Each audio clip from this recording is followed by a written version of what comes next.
Muy buenas tardes. Edith, buenas tardes. Buenas tardes. Bienvenida a la clase. Gracias. ¿Cómo estás? ¿Bien? Bien, gracias. Qué bueno, me da mucho gusto. Bueno, pues vamos a comenzar nuestras clases el día de hoy. ¿De acuerdo? La clase anterior, último que vimos fue cómo mover las ventanas. Sí, sí estuviste en la clase pasada, ¿sí, verdad? Sí. Ok. Y entonces hablábamos de cómo las ventanas se alargan, se estiran, se encogen, con la finalidad de acomodarlas dentro de nuestro monitor y que quepan en el escritorio de Windows. ¿Ok? Bien. Antes de continuar, vamos a analizar una tarea que por ahí les había yo dejado, que les había comentado que la íbamos a ver aquí precisamente en clase. ¿Ok? Y estoy refiriéndome precisamente a la tarea del cambio de la llanta. Ajá, con el cambio de la llanta. Déjenme ver dónde está esto acá.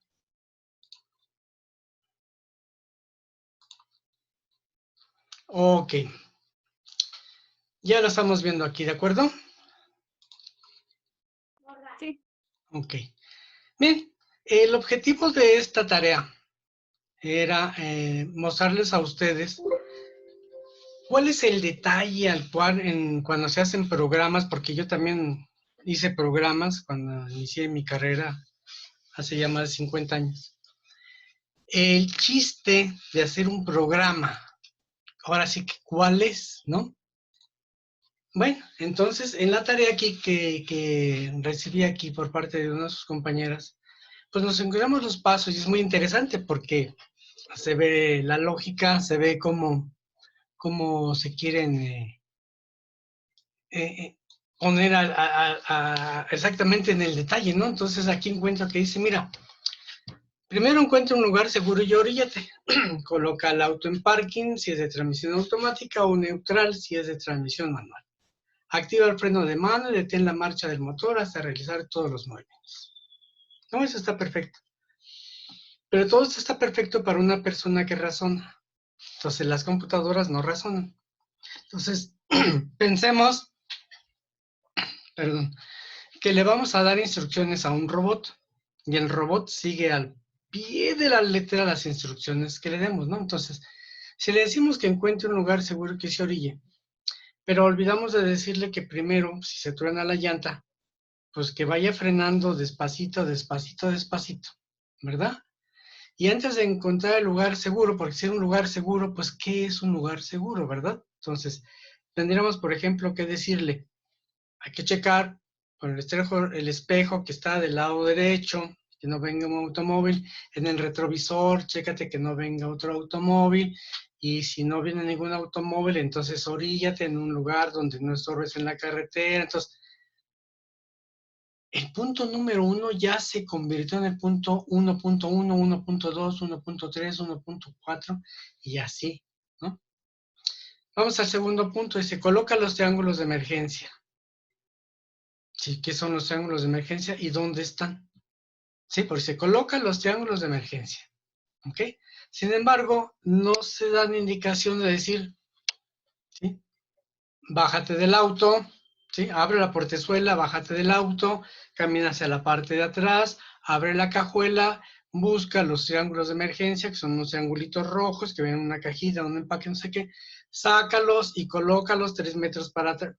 Entonces, ¿se dan cuenta cómo el punto 2 ahora se convirtió en el 2.1, en el 2.2, 2.3, 2.4? Ajá. El punto 3 dice, ubica el neumático que vas a cambiar. Perfecto. Una vez hecho esto, saca la llanta de refacción y las herramientas de la cajuela. Perfecto. Si yo le dijera eso a un robot, saca la llanta de refacción de la cajuela, lo que haría el robot sería ¡ras! Romper la cajuela metiendo las manos, ¿verdad? Así como Superman para sacar la cajuela. ¿Por qué? Porque nunca se le indicó que agarrara la llave, la metiera en la chapa, le diera vuelta para abrir la cajuela, levantara la caja de la cajuela, quitara los amarres que sujetan a la llanta de refacción que va en la cajuela y que la extrajera. Sí, sí me doy a entender. ¿Sí me vas entendiendo, Edith? Sí, profe. ¿Ok? Entonces, ese es exageradamente el punto de detalle. Y me quedé corto, me quedé corto, ¿no? Así. Ese es exageradamente el punto de detalle en que se debe de hacer un programa. Entonces, los programas no se hacen de la noche a la mañana. Una canción, sí, pues el famoso Juan Gabriel, que en paz descanse, este señor tan bueno para hacer música, ¿no? En una sola noche se podía inventar una melodía preciosa, hermosa, muy bonita, que le gustaba a todo el mundo, ¿verdad? Pero un programa no. ¿Por qué? Porque tenemos que pensar en todos y cada uno de esos detalles que hay que decir a la computadora, porque la computadora ni piensa, ni razona, ni ve. ¿Okay? Como no puede hacer nada de eso, no puede tomar decisiones, entonces tenemos que decirle exactamente. Y ustedes se imaginarían, o tú te imaginas, qué clase de programa se hizo para manejar, no sé si has visto, ya estás enterada, de los robots que tienen los japoneses, que caminan, saltan, se agachan, evitan obstáculos. ¿Sí lo estás enterada? Y de hecho he visto hasta que hay algunos con aspecto humano, ¿no? Ándale, no hombre, ya al ratito nos vamos a topar con un robot en la calle y no vamos a saber ni siquiera si el robot es humano, ¿verdad? Pero nomás pongámonos a imaginar por unos instantes qué cantidad de instrucciones se tuvieron que programar para que el robot levantara un pie, nosotros le llamamos un pie, lo levantara X altura y luego lo impulsara hacia adelante y luego lo bajara y luego el otro lo jalara y bueno, para caminar. Sí, nada más para dar un paso, ¿cuántas instrucciones tendría que darse en el programa? ¿Ok? Entonces, ese es el chiste de pensar en el detalle de los programas. Y precisamente por eso es que eventualmente los programas a veces fallan. ¿Por qué fallan? Porque a la hora de hacer el programa no contemplamos una posibilidad, como por ejemplo aquí dice, saca la llanta de refacción, pero nunca dijimos que había que abrir la cajuela, ¿verdad? O nunca le indicamos que la llanta de refacción estaba en la parte baja del carro, porque hay coches que la llanta de refacción va por fuera, abajo. Hay otros que la traen encima en la cajuela y llevan una cobertura que hay que retirar.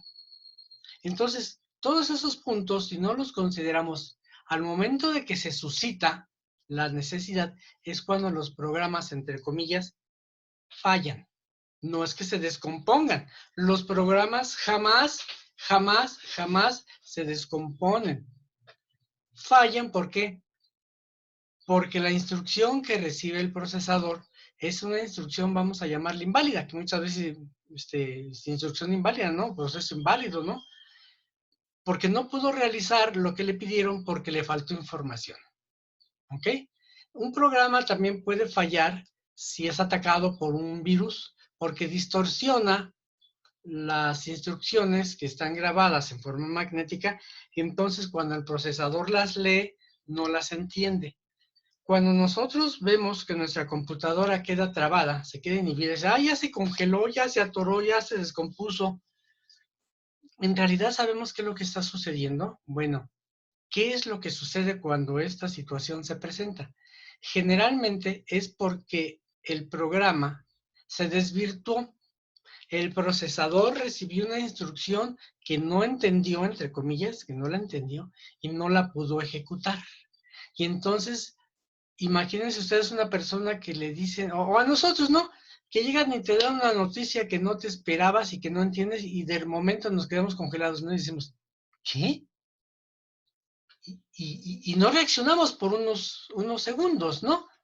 Pues es exactamente lo mismo que sucede con las computadoras cuando reciben una instrucción inválida, ¿ok? Que no entiende el procesador, por consiguiente no puede ejecutar y ahí se queda. Y luego muchas veces, ¿qué tenemos que hacer? Hasta hay necesidad de apagar la computadora, apagar el aparato, desconectarlo de la luz. ¿Por qué? Porque de esa manera, recordemos que como todo se trabaja en la memoria RAM, al desconectar la computadora, ¿qué sucede? Entonces la instrucción que está trabando al programa, al procesador, se va de la memoria, desaparece y entonces, pues al prenderlo, pues, se recobra nuevamente el funcionamiento del equipo. ¿Sí quedó claro? Chica.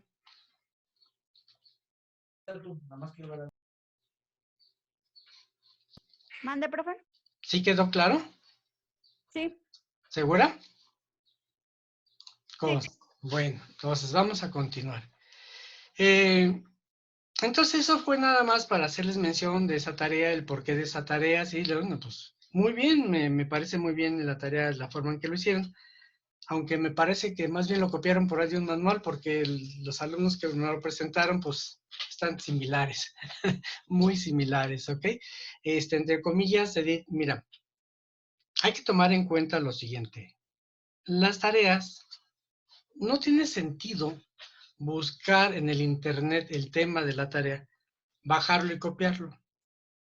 Yo he visto a través de mi vida en todo esto a los muchachos que van a la escuela y cuando empezó lo de la computación y que el internet y que San Google, ahí encontramos todo. ¿Okay? Entonces, los alumnos bajan la tarea, la imprimen y la entregan. Y muchas veces ni siquiera la leen. El chiste de una tarea no es presentarla por escrito. El chiste de una tarea o de un trabajo es razonarlo, entenderlo, vamos, utilizar el seso, porque en la computación el ingrediente primordial de la computadora es la lógica. Por eso se llaman computadoras lógicas o digitales. ¿Por qué lógicas? ¿Sí te acuerdas por qué son lógicas? ¿Me puedes recordar? No lo recuerdo. No lo recuerdas. Te recomiendo que cheques la clase. Se llaman computadoras lógicas o digitales porque hacen operaciones lógicas. ¿Ok? Y por eso muchas veces la computadora que esperamos que haga algo ilógico no lo hace, porque las computadoras no pueden hacer nada ilógico. ¿Ok? En, en primer punto. Segundo punto, recordemos que las computadoras solamente hacen lo que las personas, los programadores les decimos o los programadores les dicen que hagan. Pero las computadoras por sí solas no hacen absolutamente nada. Y entonces, esto viene a colación por lo siguiente, no lo tomen en alusión personal o algo, pero piensen en lo siguiente. Cuando era yo chamaco, iba yo a la escuela.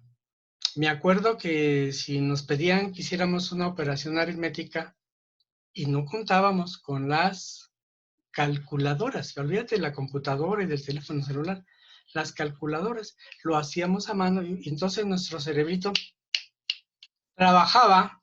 Incluso yo me acuerdo que hace muchísimos años hubo una competencia de seres humanos contra las computadoras a ver quiénes daban el resultado más rápido.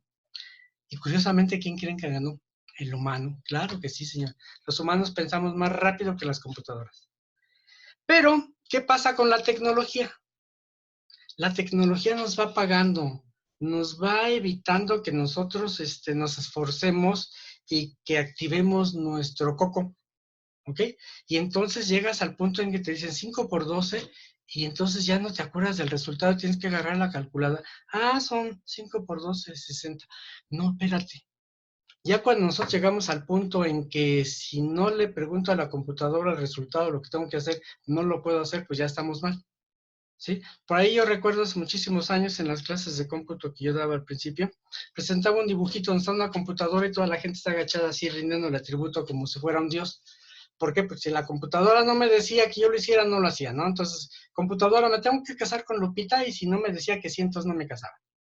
¿Ok? Sí me explico. Entonces, la intención de que tengamos las computadoras es una herramienta de trabajo. ¿Ok? Pero no esperemos que esa herramienta haga el trabajo solita por nosotros. ¿Ok?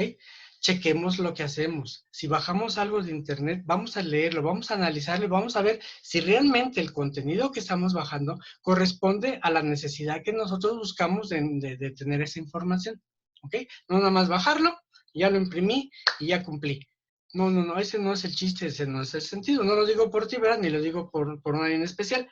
Yo lo digo porque es algo que he visto, un fenómeno que se ve a nivel mundial, desgraciadamente se ve a nivel mundial, y que lo que va ocasionando es que pues tengamos personas que ya no quieren pensar, ¿ok? ¿Por qué? Pues usan la computadora, ¿no? No hagamos eso, ¿de acuerdo? Bien, vamos a continuar con nuestra clase, ¿ok? Hoy vamos a ver cómo se guardan los datos en las computadoras. ¿Sí estás viendo ya la imagen, o todavía estamos viendo el... Déjame checar dónde ando. Todavía se ve la tarea ¿Todavía se ve la y tarea? carpetas. Ajá. Ok, entonces vámonos para acá.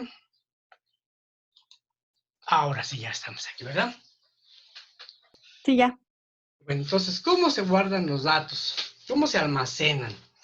Bueno, para esto debemos recordar una clase pasada donde hablamos de la lógica del proceso. ¿Sí te acuerdas cuál es la lógica del proceso? Tengo aquí de los datos, el procedimiento, información. Perfecto, ok, muy bien. Y me imagino que lo estás leyendo, ¿verdad? Sí.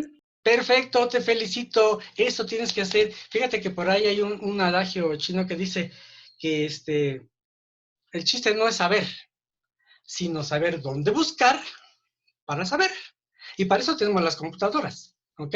Entonces, podemos buscar en la computadora, lo tienes escrito, pero el chiste es que nosotros trabajemos y encontremos el resultado para tener la respuesta. Muy bien, te felicito, tienes un punto extra adicional, ¿ok?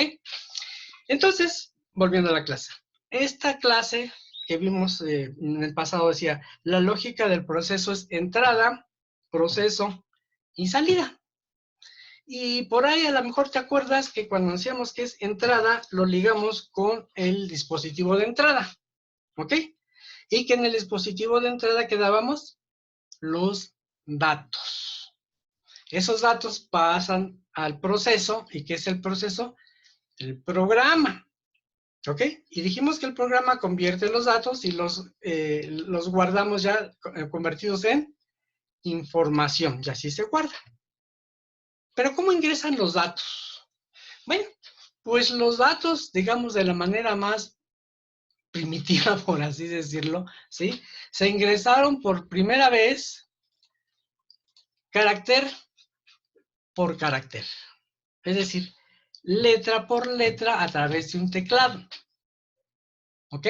Letra por letra a través de un teclado. Y se van metiendo carácter por carácter. Vamos escribiendo el nombre de una persona y ponemos letra por letra, incluyendo los espacios en blanco. Recordemos que un espacio en blanco también es un carácter representado dentro de una computadora. ¿Ok? Entonces, conforme vamos metiendo los caracteres, ¿ok? Vamos formando palabras, vamos formando información dentro de una pantalla. Pero finalmente, al ir metiendo carácter por carácter, nosotros vamos llenando algo que se conoce con el nombre de campo. ¿Ok? Campo, ¿qué es un campo? Entonces podríamos definir que un campo es un conjunto de caracteres relacionados entre sí. ¿Esto qué significa? Por ejemplo, que si yo tengo una letra J, una O, una R, una G y una E, un espacio en blanco, luego una M, una A, una G, otra A, una Ñ y una A, entonces estoy formando ¿qué? El nombre de una persona, en este ejemplo, ¿sí? O pudiera ser una S, una I, una M, una I, una L, una I, y no sé qué. Y entonces, ¿qué estaría formando? El nombre de un producto. Cuando nosotros vamos llenando estos lugarcitos que en Windows se llaman ventanas de diálogo, hacemos ventanas de diálogo donde metemos nosotros la información que nos pide la computadora. Esos se llaman campos. Entonces tenemos el campo del nombre de una persona, el campo de su edad, el campo de su fecha de nacimiento, el campo del tipo de sexo, en fin. Todos estos datos son campos, pero tienen una particularidad, que tienen una relación entre sí. ¿Y cuál sería la relación? Bueno, que el nombre es de una persona y doy un domicilio, es el domicilio de esta persona. Y que si doy otro lugar donde me pide la fecha de nacimiento, es la fecha de nacimiento de esta persona. Y si me pide cuál es su sexo y yo digo que es masculino o femenino, es de esta persona. Entonces, todos estos campos que están relacionados entre sí forman lo que se conoce con el nombre de registro. ¿Ok? Y entonces, si dijimos que un campo es un conjunto de caracteres relacionados entre sí, un registro es un conjunto de campos relacionados entre sí. ¿Ok? Entonces, ya tenemos el registro de la información de una persona que se llama Juan. Y enseguida tenemos otro registro de otra persona distinta que se llama María. Y luego el de otro que se llama José. Y el otro que se llama Manuel. Y así sucesivamente. Pero resulta que todas estas personas pueden tener algo de común entre ellos, ¿no? Entonces, cuando sucede esto, estamos formando lo que se llama archivos. ¿Ok? Entonces, desde el principio, los datos los vamos ingresando carácter por carácter y con eso vamos llenando campo a campo. Al llenar los campos, nosotros vamos formando registros. Y los registros finalmente, cuando se guardan con el nombre de archivos. Y por esa razón, nuestras computadoras en sus discos duros tienen almacenados, ¿qué? Puros archivos. De lo que ustedes quieran, pero son archivos. Si es una fotografía, de todas maneras es un archivo. Si es una película, de todas maneras es un archivo. ¿Por qué? Porque todo se guarda en los medios de almacenamiento magnético en forma de archivos. Y eso es lo que nosotros encontramos en nuestra computadora. ¿Ok? Archivos. Y esos archivos, cuando los guardamos en nuestro disco duro, los podemos guardar en algo que se llama carpeta. Así lo conocemos hoy en día. También lo conocimos en la antigüedad, no estoy hablando de hace 15, 20 años, 40, 50 años. Los guardábamos en algo que se llama también subdirectorios. Entonces, carpeta y subdirectorio son sinónimos. ¿Ok? Carpeta, directorio, subdirectorio. Le podemos llamar como ustedes quieran, pero finalmente, ¿qué cosa es una carpeta o un directorio? Pues es un área específica dentro de un medio de almacenamiento magnético donde guardamos los archivos, ¿para qué? Para organizarlos. ¿Ok? Entonces, podemos comparar un archivero de esos que hay en las empresas que tienen 2, 3, 4, 5, 6 cajones con un disco duro. Entonces decimos, el archivero completo es mi disco duro. Y los cajones son carpetas, donde yo voy a guardar en el primer cajón todos los files, ¿se acuerdan? Los folders que contienen los archivos ¿de qué? De los empleados. ¿Ok? Entonces, ¿y cómo los guardo? Pues agarro un folder, una carpeta, y ahí meto los de un trabajador, agarro otra carpetita y otro, un folder, vamos, para no confundir, ¿no? Un folder y meto los de un empleado, luego lo de, y le pongo un nombrecito. Fíjense, nótense lo que estoy diciendo. Le pongo un nombre, una etiqueta que se le pone allá a estos folders que utilizamos ahí. ¿Ok? ¿Para qué? Para organizarlos. ¿Para qué? Para que cuando nosotros necesitemos la información de un empleado, sepamos que está en el primer cajón de la gaveta o en la primera gaveta del cajón, como quieran ustedes verlo, y que al abrirlo voy a tener allí en orden alfabético los folders con los nombres de cada uno de los empleados y entonces lo voy buscando a mano visualmente hasta encontrarlo. ¿Esto para qué? Para que yo tenga la facilidad de localizar la información. Bueno, esto mismo se puede hacer en las computadoras. ¿Ok? Lo único que tenemos que hacer es pues, pensar cómo vamos a organizar nuestra información que está guardada dentro de un disco duro o dentro de cualquier medio magnético, ¿sí? En forma de carpetas, folders, subdirectorios, como quieran llamarle. Pero los vamos a identificar, así como en el archivero le ponemos afuera una etiqueta que dice personal, y abajo hay otra gaveta que dice compras, y abajo hay otra gaveta que dice ventas, ¿ok? De la misma manera tenemos que organizar nuestra información dentro de la computadora. ¿Para qué? Para que cuando nosotros necesitemos la información que está allí guardada, pues no nos cueste nada de trabajo encontrarla. Porque yo he visto personas que meten, pum, donde caiga, que toda la información, y luego no la encuentran, ¿sí? Les platico rápidamente una anécdota que tuve en los años 70 de una señora que me pidió ayuda porque no encontraba un archivo que había hecho con Excel, y me dice, oye, ¿me puedes ayudar a encontrar un archivo? Sí, no te preocupes, ¿dónde guardó su archivo? No, pues no sé. ¿No se acuerda? No, es que no sé dónde se guardó. Ok, no se preocupe. Dígame cómo se llama el archivo. Yo le digo al programa, a la computadora que lo busque. ¿Cómo se llama su archivo? No, pues tampoco sé. ¿Se imaginan? Eso es como decir que ¿dónde vives? Pues no sé, ¿verdad? Entonces, nosotros tenemos que saber cómo se llama la información que guardamos y dónde la guardamos. Porque si no, cuando la necesitemos, pues no la vamos a encontrar. ¿Ok? Entonces, que quede bien claro. Todos los datos que entraron o que entren o que vayan a entrar a una computadora para ser procesados y convertirse en información, esa información se va a guardar siempre en forma de archivos. Nuestras computadoras están llenas de archivos. ¿De acuerdo? Sí. Ok. Y estos archivos, ok, los encontramos dentro de nuestra computadora a través de algo que se llama administrador de archivos. También lo conocemos como el explorador de Windows.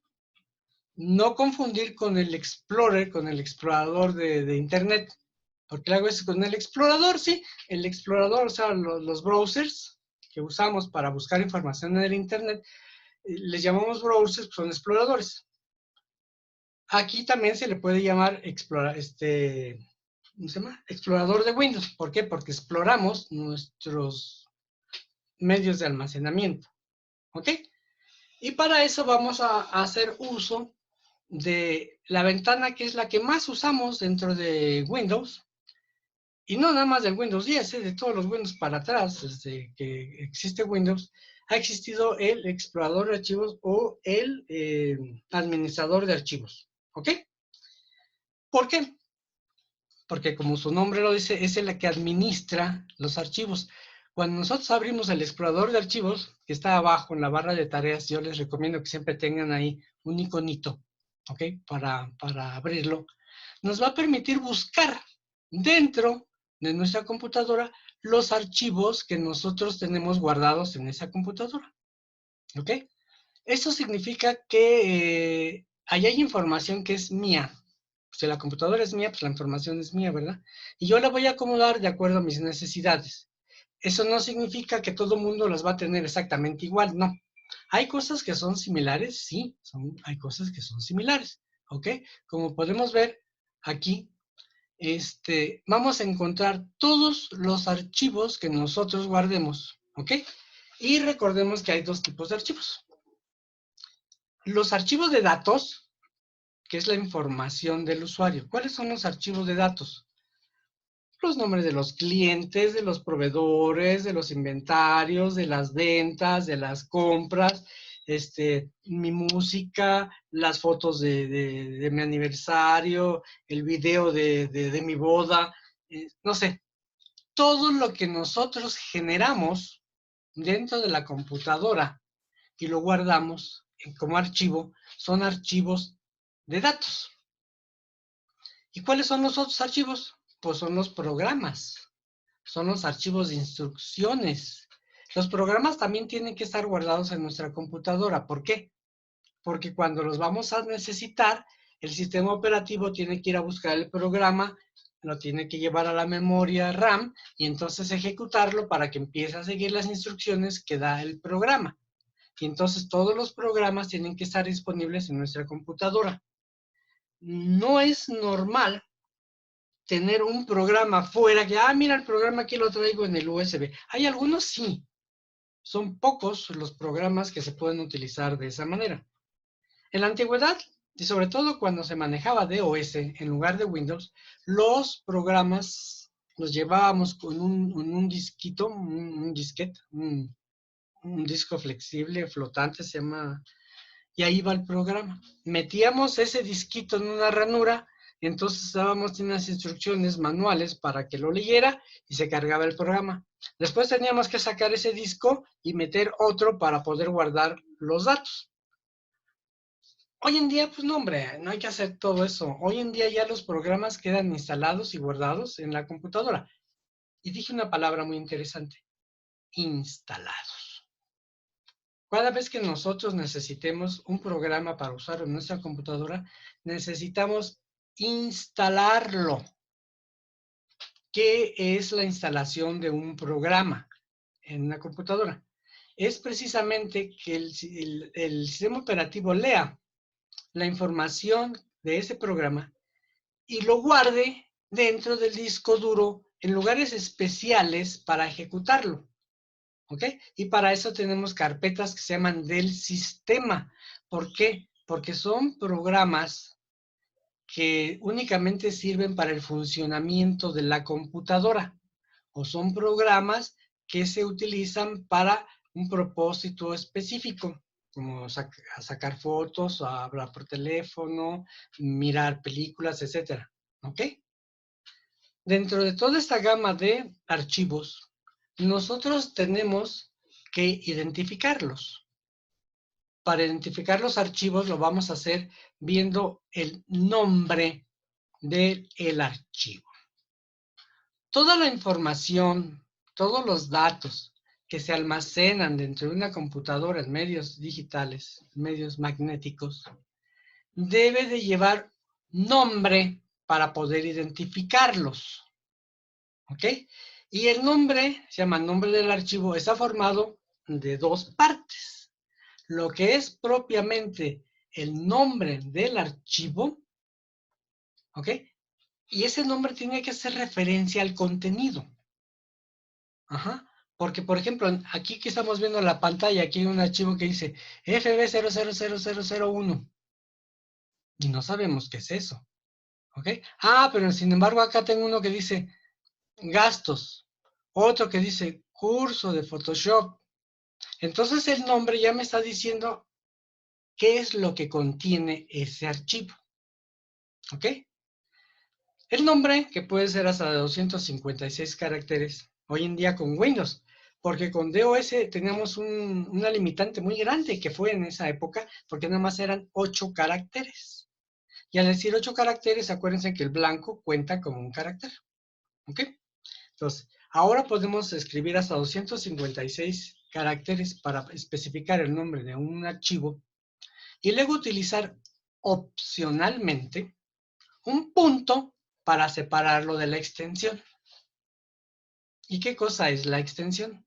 Bueno, la extensión es lo que nos va a decir a nosotros, usuarios, qué programa es el que se utilizó para crear este archivo. ¿Por qué?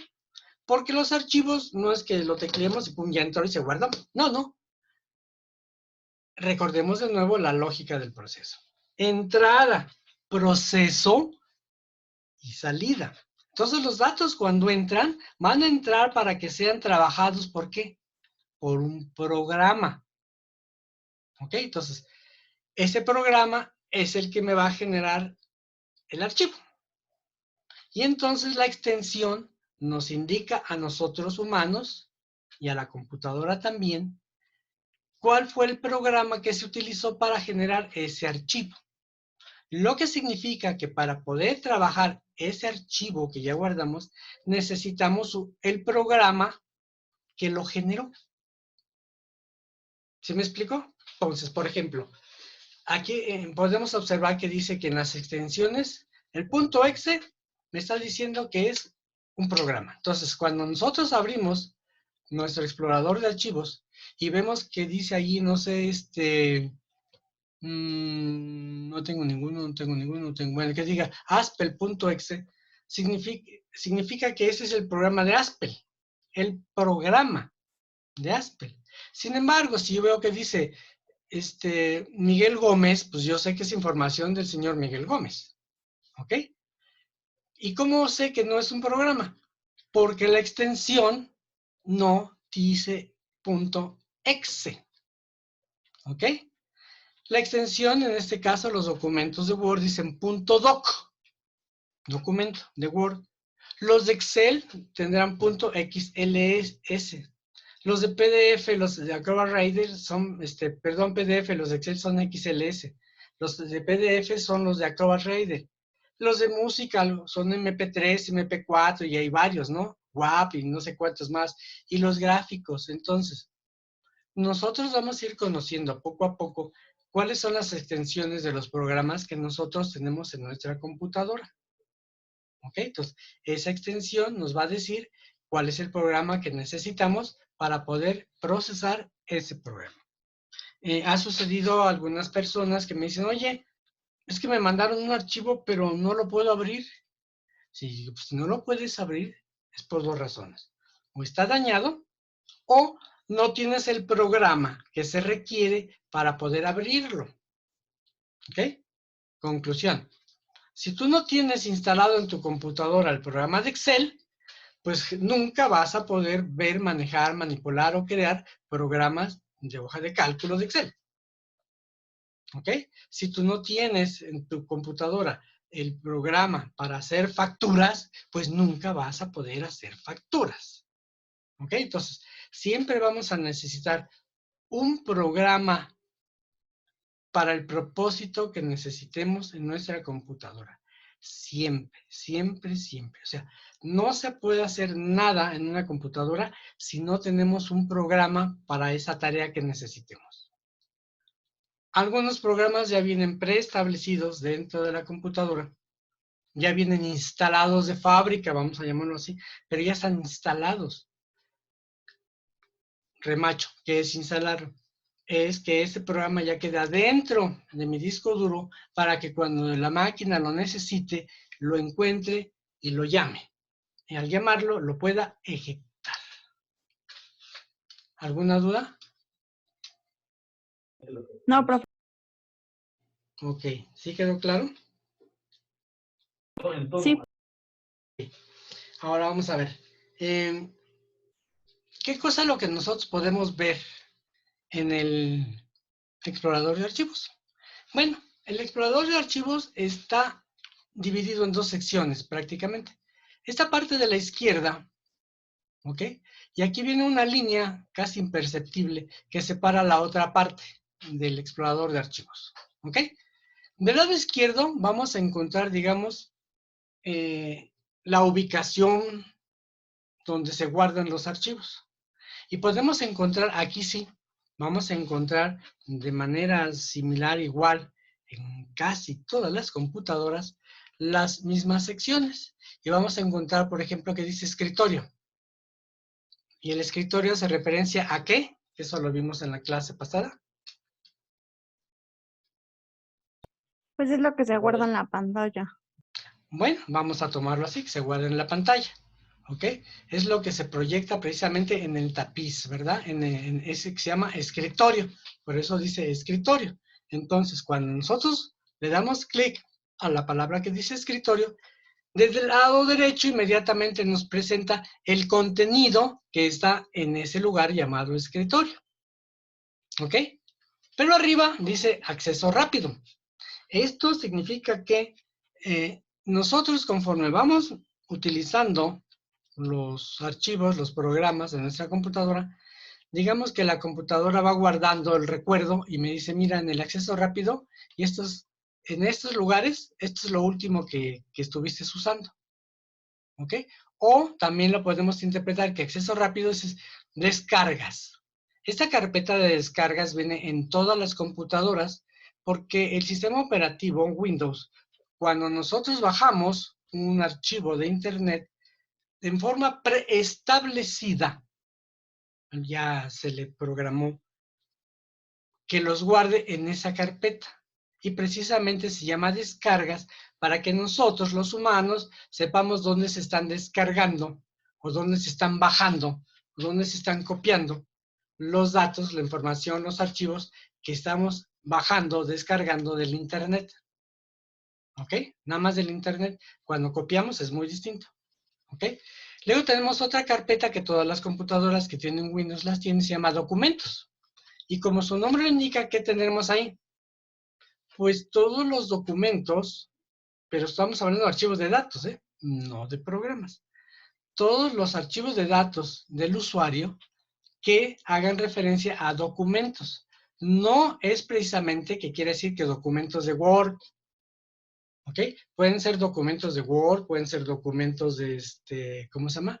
De Excel, de Acrobat Reader, del blog de notas, o sea, lo que ustedes quieran, pero que sea un documento, ¿ok? Y luego tenemos imágenes, donde también el sistema, en forma preestablecida, en la mayoría de los casos, ahí nos guarda nuestros archivos de imágenes. Y luego abajo pueden venir diferentes carpetas que son las que más hemos estado utilizando frecuentemente y nos la pone aquí, ¿para qué? Para que entremos más rápidamente, ¿ok? Otra parte fundamental dentro del explorador de archivos, este de OneDrive solamente ustedes lo tienen activado, si no, no aparece. Es este otro elemento que dice aquí, este equipo. En Windows 7 creo que dice mi computadora o algo así, ¿ok? Y cuando dice este equipo, se refiere al contenido de su computadora, ¿ok? ¿Cuáles son las carpetas principales que están dentro de su computadora? ¿Ok? Y entonces aquí pues nos repite las descargas, los documentos, el escritorio, imágenes, pero aquí ya viene la música, objetos tridimensionales, videos y lo principal, mi disco local. Aquí dice disco local, pero se le puede cambiar el nombre y le podemos poner lo que ustedes quieran. ¿Ok? ¿Y cuál es el disco local? El disco local es el disco que todas las computadoras deben de tener, porque si no tienen disco, ¿dónde guardaría los programas? ¿Dónde guardaría los datos? Entonces, todas las computadoras pueden tener por lo menos un disco, que se llama disco duro, ¿ok? Dentro del gabinete, que va junto con toda la CPU, que le llamamos el CPU, todo va integrado para que siempre que llevemos la computadora de un lugar a otro, pues vaya junto con los archivos que van en su disco duro, ¿ok? Entonces, y ese disco duro se identifica como el nombre de disco local y con la letra C. El sistema operativo, los sistemas operativos desde que empezamos, manejan los dispositivos por medio de letras. Conforme nosotros le vamos conectando más dispositivos a nuestra computadora, el CPU las va identificando por letras. Y las letras ya están preestablecidas. Por ejemplo, ya existe, porque sí existe, la letra A. Que ustedes nunca van a ver la letra A en una computadora. ¿Por qué? Porque la letra A se asignó cuando utilizábamos disquetes. Y entonces en aquel antaño las computadoras podían tener 2 unidades de disquetes y entonces se asignaron, de forma que ya se quedó así, la letra A y la letra B para las unidades de disquetes. Entonces, si tenías una, tenías nada más la A y la C. Y si tenías 2, era A, B y C. ¿Ok? Entonces, al disco duro le tocó el tercer lugar. No me pregunten por qué, y ese sí no sé por qué, le tocó el tercer lugar, es la letra C. Pero allí en adelante, si ustedes conectan una unidad de USB, ¿qué es lo que sucede? La computadora lo detecta inmediatamente y le asigna una letra, una letra aleatoria, pero digamos es la que sigue. Y si conectamos otro USB, le pone otra letra que es la que sigue, y así se la lleva. Entonces, las unidades de almacenamiento en una computadora las identificamos por medio de letras. Y la letra C siempre representa el disco duro de su computadora. Y si su compañero tiene su computadora personal, él también tiene una letra C en su computadora. ¿Ok? Y en la parte de abajo tenemos una definición que dice red.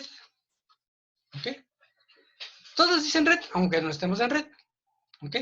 Pero ya está previamente establecido para que cuando nosotros podamos conectar nuestra computadora con otras computadoras formando una red, entonces en la parte de abajo las va a ir identificando por el nombre del equipo. Todas las computadoras también llevan nombre. O sea, en la computación todo debe llevar una identificación. Entonces las computadoras también llevan nombre, ¿ok? El nombre se asigna automáticamente cuando se instala el sistema operativo. El sistema operativo forma un nombre y se lo pone arbitrariamente. Y nosotros se lo podemos después modificar por un nombre que sea más entendible para nosotros o que sea más representativo que los nombres que pone el sistema operativo. Y cuando nosotros nos conectamos en red, entonces en la parte de abajo de la palabra red van apareciendo los nombres de las computadoras que estén conectadas a nuestra misma red. Ojo, conectadas, aunque no tengamos permiso de ver su información. Con el hecho de que estén conectadas en nuestra red, en el sistema operativo las detecta y me informa que hay otras computadoras que están compartiendo la red con mi equipo. ¿Ok? Y en cada caso, cuando se le da clic a estas ubicaciones que están del lado izquierdo, del lado derecho siempre nos va a desplegar el contenido de esa carpeta. ¿Ok? O el contenido de ese lugar, o el contenido de ese concepto, como ustedes quieran.